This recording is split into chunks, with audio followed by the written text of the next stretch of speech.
नमस्कार विद्यार्थियों, आज हम कक्षा 12 का हिंदी साहित्य का पाठ नंबर पढ़ेंगे 3। कल हमने पाठ नंबर 2 पढ़ा था। पाठ नंबर 2 के कवि कौन थे? सूर्यकांत त्रिपाठी निराला। तो आज पाठ नंबर 3 है। इसके कवि है सच्चिदानंद हीरानंद वात्स्यायन अघे। सच्चिदानंद ये इनके पिता का नाम है, हीरानंद ये इनके दादा का नाम है, वात्स्यायन ये इनके खुद का नाम है। मूल रूप से इनको अघे नाम से जाना जाता है। ठीक है, नाम इनका वास्तविक अघे है। इनका जन्म 1911 कुशीनगर उत्तर प्रदेश में हुआ और 1987 के अंदर इनकी मृत्यु हो गई। जीवन परिचय में जन्म और मृत्यु दोनों याद करने। इनकी प्रमुख रचनाएं इनमें से 3 या 4 रचनाएं याद करना जीवन परिचय कराए तो। इनके प्रमुख उपन्यास है शेखर एक जीवनी, नदी के द्वीप, अपने अपने अजनबी, और इनके कहानी संग्रह विप्तगा, परंपरा, कोठरी की बात और शरणार्थी। और इनके यात्रा वृत्तांत है अरे यावर रहेगा यार। यावर उसे कहते हैं जो हमेशा घूमता रहता, उसे यावर कहते हैं। एक बूंद सहसा उछली, ये भी हम पाठ में पढ़ेंगे। यहाँ इनकी 2 कविताएं दी हुई है। और आगे ने जितने भी जीवन के अंदर कविताएं की, गद्य लिखा, वो संपूर्ण का संकलन वो किसमें किया गया है? सदा निरा नाम से। जैसे निराला का हमने पढ़ा था, निराला नाम से उसके कितने संग्रह थे? 8। तो उसी तरह से इनके सदा निरा नाम से कितने संग्रह है? 2। संपूर्ण साहित्य लिखा हुआ है। पहली इनकी एक कविता है यह दीप अकेला। दीपक है उसका उदाहरण दिया है।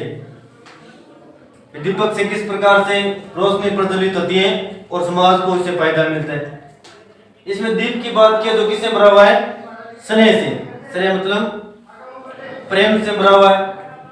इस कविता के माध्यम से एक व्यक्ति का अनेक व्यक्तियों के साथ क्या महत्व है, इसका वर्णन किया है। और दूसरा है मैंने देखा एक बूंद। इसके अंदर कवि ने यह वर्णित किया है कि महत्व समुद्र का होता है, न कि बूंद का। समुद्र में से अगर एक बूंद निकाल भी ले तो समुद्र को कोई फर्क नहीं पड़ता, और अगर समुद्र पूरा खाली हो जाए तो फर्क पड़ता है। तो ये 2 छोटी छोटी आसान सी कविताएं हैं, देखो किताब में। पहली कविता है यह दीप अकेला। अब दीपक अकेले का महत्व होता है या अनेक दीपकों का महत्व होता है?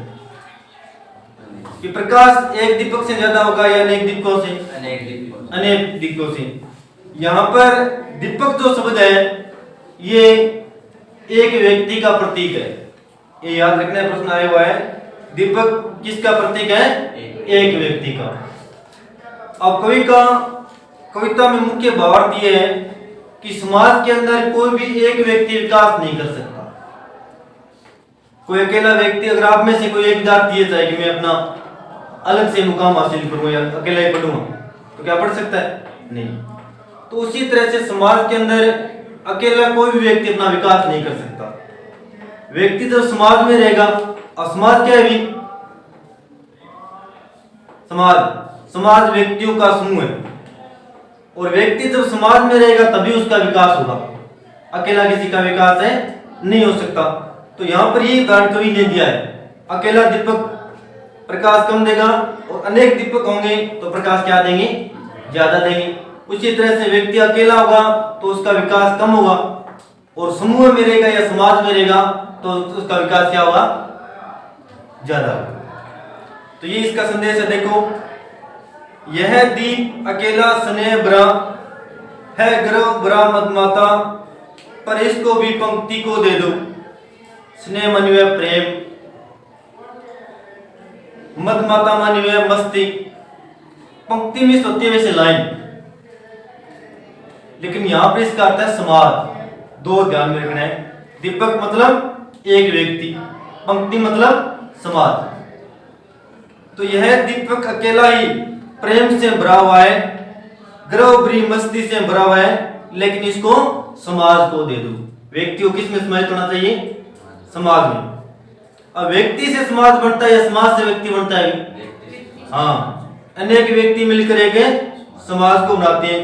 समाज में एक व्यक्ति कोई महत्व नहीं, लेकिन व्यक्ति के लिए समाज का महत्व ज्यादा है। अपन में देख ले, समाज के अंदर करो, समाज का अगर नियम नहीं माना तो समाज अपन की करे पर निकाल देनी। तो वही बात यहाँ पर, यह जन है गाता गीत जिन्हें फिर और कौन गाएगा, पण डूबा ये मोती सच्चे फिर कौन कृति लाएगा। यह वह व्यक्ति है जो गीत गाता रहता है, अगर ये चला गया तो इन गीतों को कौन गाएगा।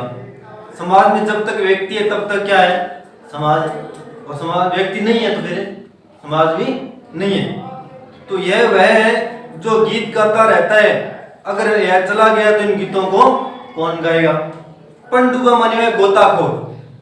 अब गोताखोर कौन होता है? हाँ, पानी से तैरकर जो अंदर से वस्तु निकालते हैं। तो यह वह गोताखोर है जो समुद्र से सच्चे मोती निकालता है, अगर ये चला गया तो फिर इन मोतियों को कौन लाएगा। यह संविदा ऐसी आग हठीला बिरला सुलगाएगा। संविदा माने यज्ञ में प्रयुक्त होने वाली लकड़ियां। यज्ञ में काम लकड़ी, बामण लकड़ी की होगी, क्या संविदा क्या नहीं? हाँ, तो ये यज्ञ में प्रयुक्त होने वाली वो लकड़ियां हैं जिन्हें बहुतों में एक कोई सुलगा पाएगा, और ये करना बड़ा मुश्किल है कि नहीं। तो ये यज्ञ में प्रयुक्त होने वाली वो लकड़ियां हैं जिसे बहुतों में एक सुलगा पाएगा। यह अद्वितीय, यह मेरा, यह मैं स्वयं विसर्जित, यह अद्वितीय है, इसके समान दूसरा कोई नहीं है। किसके समान? व्यक्ति के समान। तो व्यक्ति के समान कोई दूसरा नहीं है, यह अपने आप में बना हुआ है। यह दीप अकेला स्नेह भरा है, गर्व भरा मत माता, पर इसको भी पंक्ति को दे दो। यह दीपक अकेला ही प्रेम से भरा हुआ है, मस्ती से भरा हुआ है, इसलिए इसको समाज को दे दो। यहाँ तक ये एक पद्यांश है। चलो सब यार, तो इस पद्यांश की मुख्य विशेषता ये है कि व्यक्ति को किस में मिलने के लिए कहा गया है? समाज। दूसरा पद्यांश देखो, यह मधु है स्वयं काल की मोना का युग संचय। मधु माने शहद, काल माने मृत्यु विनाश, मोना मिस मौन, युग संचय माने युगों से एकत्रित किया हुआ। तो यह वह शहद है। यहाँ पर शहद कौन है? व्यक्ति। तो यह वह शहद है जिसे स्वयं काल ने बहुत युगों के बाद में एकत्रित किया है, क्योंकि सृष्टि को चलाए रखने के लिए मनुष्य जरूरी है, न कि पशु। संसार पशुओं चला या मनुष्य? हाँ, तो यह वह शहद है जिसे स्वयं काल ने बहुत युगों के बाद में एकत्रित किया है। यह गौरस जीवन काम देनु का मृत पूत पे, गौरस मनुष्य छाछ दही, ये गौरस यानी जो गाय से पैदा होते हैं वो सब क्या होते हैं? गौरस। कामधेनु क्या थी भी? हाँ, गाय थी। किसकी? देवताओं की गाय थी कामधेनु, और उसकी मुख्य विशेषता ये थी कि देवताओं को जब इच्छा होती उसे दूध निकाल लेते थे, वो कामधेनु थी। अमृत पूत पे, अमृत रूपी देवता के पुत्र, यानी संसार के सभी जो प्राणी हैं वो किन के पुत्र हैं? देवताओं के पुत्र हैं। तो यह वह गौरस है जो जीवन रूपी कामधेनु का देवताओं के पुत्र के समान है। यह अंकुर फोड़ दराग को रवि को तख्ता निर्भय, रवि मानी सूर्य, द्रामानी धरती। तो यह वह अंकुर है जो धरती को फोड़कर सूर्य की ओर बिना किसी भय के देखता रहता है। अब धरती में बीज अपन निकलना निकलेगा, आप ही निकल जाए पूरी, तो आप ही निकल जाए नहीं। और बाहर देखो जी वो धरती में बाहर निकला हो, फिर क्या करो?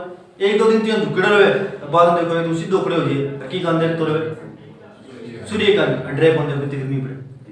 तो वही बात मनुष्य के लिए है। तो यह वह अंकुर है जो धरती को फोड़कर सूर्य की ओर देखता रहता है बिना किसी भय के।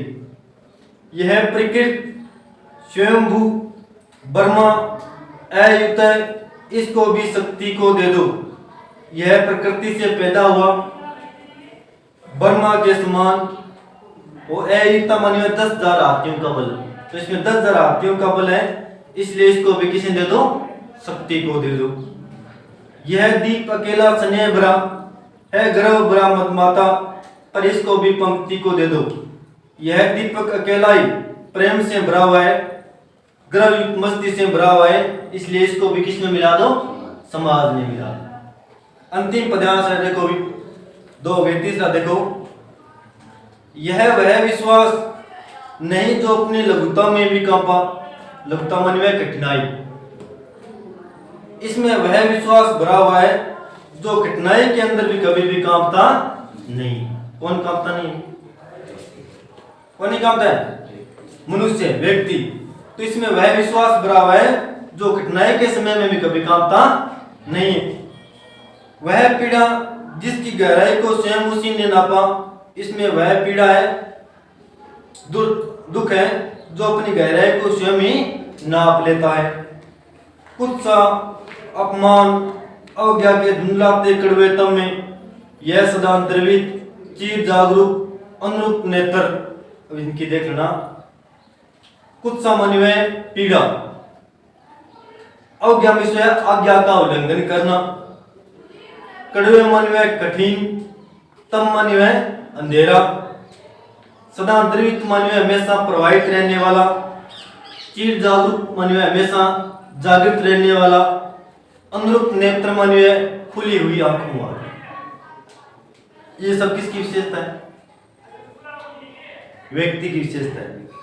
तो यह सदा ही प्रवाहित रहने वाला, हमेशा जागरूक, खुली हुई आंखों वाला, कुछ सा पीड़ा अपमान अवज्ञा के धुंधलाते कड़वे तम में भी कभी डोला नहीं। उलम भाव, यह चीर अखंड अपनापा, उलम मानी भाव मन में उठी हुई भुजाओं वाला। तो इसकी भुजाएं हमेशा उठी हुई रहती है और लंबे समय से ये अपनेपन को बनाए हुए। सर्वाधिक अपनापन किसमें होता है? व्यक्ति में होता है। जिज्ञासु प्रबुद्ध सदा श्रद्धा में, इनको भक्ति को दे दो। ये हमेशा ही जानने की इच्छा रखने वाला, अत्यधिक बुद्धि वाला, सदा ही श्रद्धा से युक्त रहा है, इसलिए इसको भी भक्ति को दे दो, अर्थात है समाज में मिला दो। किसको? मनुष्य को। यह दीप अकेला स्नेह भरा है, गर्व भरा मदमाता, पर इसको भी पंक्ति को दे दो। यह दीपक अकेला ही प्रेम से भरा हुआ है, गर्व युक्त मस्ती से भरा हुआ है, इसलिए इसको किस में मिला दो? समाज। तो ये छोटी सी कविता थी जिसमें व्यक्ति को किस में मिलने की सलाह दी गई? भी समाज में। और व्यक्ति जब समाज में होगा तभी समाज का क्या होगा? विकास होगा। अगला देखो, छोटी सी कविता हो रहा है। मैंने देखा एक बूंद, और चित्र में देखो बूंद दिखाई हुई। इसमें कवि ने बताया है कि समुद्र के लिए बूंद का कोई महत्व नहीं है। महत्व किसका होता है? समुद्र। इसी तरह से समाज के लिए व्यक्ति का महत्व है, लेकिन व्यक्ति अगर समाज से अलग चला जाए तो ये नहीं कि समाज समाप्त हो जाएगा, क्योंकि समाज अनेक व्यक्तियों से मिलकर बना है। जिस तरह से अनेक बूंदों से मिलकर क्या बना है? समुद्र बना है। तो वही शिक्षा यहाँ दी गई है। मैंने देखा एक बूंद सहसा उथली सागर के झाग से। मैंने देखा अचानक एक बूंद सागर के झाग से क्या है? उछली। रंग गई क्षण भर ढलते सूरज की आग से, वह पल भर के लिए सूर्य की आग में रंग में रंगी हुई प्रतीत हुई। मुझको दिख गया शून्य विराट के सम्मुख, हर आलोक छुआ अपनापन, मुझे बड़े के सामने छोटे का महत्व दिखाई दे गया। अब कोई चीज बड़ी है, उसके सामने छोटे का कोई महत्व हो सकता है या नहीं हो सकता। तो मुझे बड़े के सामने छोटे का महत्व दिखाई दे गया। हर आलोक छुआ अपनापन है उन्मोचन नश्वरता के दाग से। उन्मोचन मानी है मुक्ति। तो इसलिए मैंने हर प्रकाश को छुआ, लेकिन इस क्षणिक नश्वरता के दाग से प्रत्येक की मुक्ति क्या है? निश्चित है। समुद्र से जब बूंद अलग हो गई तो बूंद का महत्व क्या हो गया? कम हो गया। तो ये दो छोटी छोटी कविताएं थी। गृह कार्य के लिए देखो भी, यह दीप अकेला में 1 number, 3 number, 4 number, 7 number. 7 number प्रश्न है, ये पक्का याद करना। मैंने देखा एक बूंद में